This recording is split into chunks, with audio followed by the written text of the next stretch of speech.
What's up, Power Project Army? I know you suckers like stuff for free. That's why I created supertraining.tv. I can afford to do this stuff on the cheap because I learned to rap in my sleep. Don't thank me.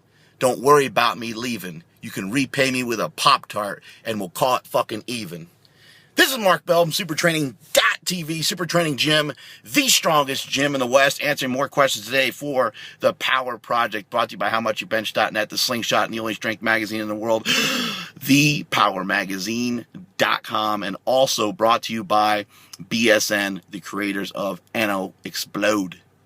Let's get to the question of the day. This question is from Timothy Toddy. What a great name. Imagine if his name was Timothy Titty. How awesome would that be? But Timothy Toddy, Titty, close enough. Pretty cool either way. Timothy's question's about the squat. He says he can deadlift, okay. He deadlifts 450 pounds, which is pretty good for an intermediate/beginner lifter, especially considering that he's probably not so jacked and not so tan. But he says that he really struggles in the squat. He can only squat 350 pounds. So he's deadlifting 450, and he says he does it sumo, which is kind of a squatting type movement, right? But here is my theory. If I have any theories, this would be one of them. There's a certain type of lower back strength required for a deadlift, and there's a certain type of lower back strength required for a squat. And unfortunately, those two things don't merge together as well as you would think until you refine your form and until you become a true student of the game and you learn how you need to squat versus how everybody else is squatting. You need to take stuff from other people, other coaches, and start to apply it to yourself and your individual needs as a lifter. What I see in these types of cases is a lack of good form. The form is usually off, and what I normally see is a lot of overextension, meaning that the back is curved. Flexion would mean you're rounded over. Overextension is actually just in the opposite direction. Chest is up too high, hips are curled back too much, and it's kind of shutting off and not allowing your back to really get involved in the movement. Now, when you're doing your sumo deadlifts, you may be overextending at the beginning, you may be kind of overarching, quote unquote, overarching. But when you go to pull the weight and the weights are heavy, you have 450 pounds on there, your back then goes to neutral, shifts to neutral / inflection, and then you're able to lift the weight. There's also some other factors here, the way that you're built. You might be built more to deadlift than you are to squat. However, don't use those kind of excuses. We know at the Power Project Army, we don't use those excuses for being losers. But they are facts. Sometimes you have long arms, long legs, and it kind of is going to give you an advantage in one spot and perhaps a disadvantage in another. But it is what it is. It be what it be, and you need to work through it and around it. Suggestion number one that I have for you in your squat training as an assistance movement would be to incorporate some squat / good mornings. I call these bell mornings. I got this from a book years and years ago, and I haven't really seen people talk about it or seen people do it, but it's a squat good morning combo. What you do is you perform one squat and then you perform one good morning. The book actually referred to you doing kind of mixing the two together more so than that, but I like to do an individual rep of each, and this teaches you where your hips need to be.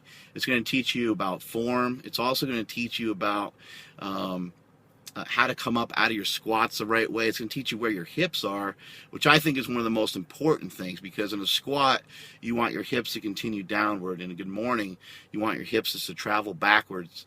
What you're going to find out, though, is that your hips don't need to be in too much of a different spot on one versus the other. It's really quite strange, and you probably won't know what I'm talking about till you try it. So try it with whatever your squat stance is.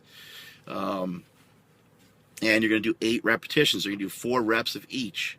and just start out real light. Start out with like a plate, and then take the weights up from there and kind of see what you can do. If you have a cambered bars are always preferable for good mornings, but you can utilize any barbell that you have. Suggestion number 2 is to make sure you have the bar somewhat lowish on your back.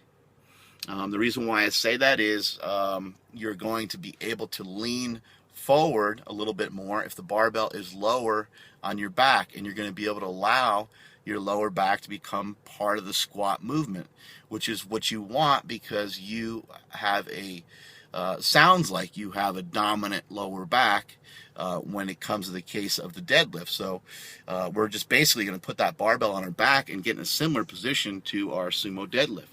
We're going to mimic that a little bit. Lean into your squat a little bit. Lean a little bit forward without allowing your head or chest to get too far forward. Trying to keep that upright body posture as best you can. Some things to shut off overextension. So here's a third thing you can try. This is a wild guess, by the way, with overextension. I do not know if you are overextended, but I'm just guessing because that is what I typically see in these type of instances. Things to shut off overextension are, first thing is to get your eye level down. So if you're looking up, damn, I'm ugly, ain't I? Just tell me, Power Project Army. Just tell me flat out. You think I'm ugly. All right, it's official. Anyway, now my eyes are all bugging out. I should have kept these things on. You guys are terrified. I look like a goddamn vampire. And the sun is killing me right now. But anyway, if you're looking up a lot, bring that eye level down. I've actually told people to look almost directly at their feet. Now, looking at your feet can be quite awkward in some ways, but keep in mind as you're squatting down further that your head's going to drop a little bit too. So that's an exaggeration to look down that much.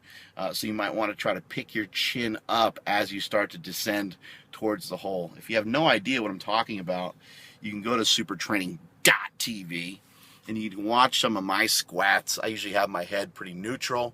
I'm not a great squatter by any means, but I usually have my head pretty neutral, downish, and as I descend in the squat, I'll pick my chin up a little bit. One of the reasons why I do that is because I'm trying to kind of shut off that overextension, keep everything real neutral, keep everything real tight. This is basically a way for me to keep everything real tight. And then as I'm going downward, I'll pick the head up a little bit, because you don't want your head to drift too far forward. You don't want your head to be too far forward of your body in any of the lifts that you do, in a deadlift or a squat. The further that head starts to drift this way, the further the hips start to drift back this way, then you end up with a great distance between where your head is, where your hips are, and where the barbell is. And that ends up being somewhat disastrous. So you have to get into this. You have to tap into your lower back, my man. You got to start to train it. You got to start to squat and utilize your lower back when you're squatting. You got to lean into your squats a little bit. It's quite rare for somebody to really talk about that. You don't hear too many coaches talk about squatting with your lower back. It sounds counterproductive in many ways, but this is the route I think you need to go. And your fourth option is to start to incorporate more quad work. By doing more quad work, you are just automatically going to make your squat increase, and that's a lot of lifters around the country have been really hammering some quad work, and their raw lifts have gone through the roof. So the proof is in the pudding there. Things like front squats, I don't do front squats. I just not mobile enough to even figure them out. But anytime you can really tap into the quads, you can pull a sled backwards. You got front squatting. You even have things like lunges. Step ups are a little bit more hamstring dominant, but that's also good movement. Don't forget about just some good old fashioned walking barbell lunges. Those are great for the quads. Bodybuilders been doing them for years. You could superset some lunges with some backward sled pulling, something to that effect, or you can superset some really light squats or front squats with some leg extensions. You need to get those legs, get those quads to blow up a little bit more. The more you get your quads, the more strongest you get your quads, the better posture you're probably going to have during your lift, and you won't have to turn your squat into a two-part lift, which I'm picturing in my head that it looks like a two-part lift, meaning that your ass shoots up first and that you start to use your lower back midway through the lift. When I'm talking about using the lower back, that is not what I'm referring to, by the way. I'm referring to kind of using your lower back out of the bottom of the lift. So let's just say this is your head up here, the top up here, let's give everybody the middle finger. And so what you're going to do in your squat, you're going to intentionally lean forward a little bit, and then you're going to squat, and you're going to use your lower back that way. So you're basically going to be arching out of the bottom and using your lower back that way. But you're not going to be going here. You're not going to come down like this and then go to push into the weight and go like that and then come up. Understood? Page 43. What page are we on? We're on page 43, boys. That's right. Strength is never a weakness, and that is it from supertraining.tv.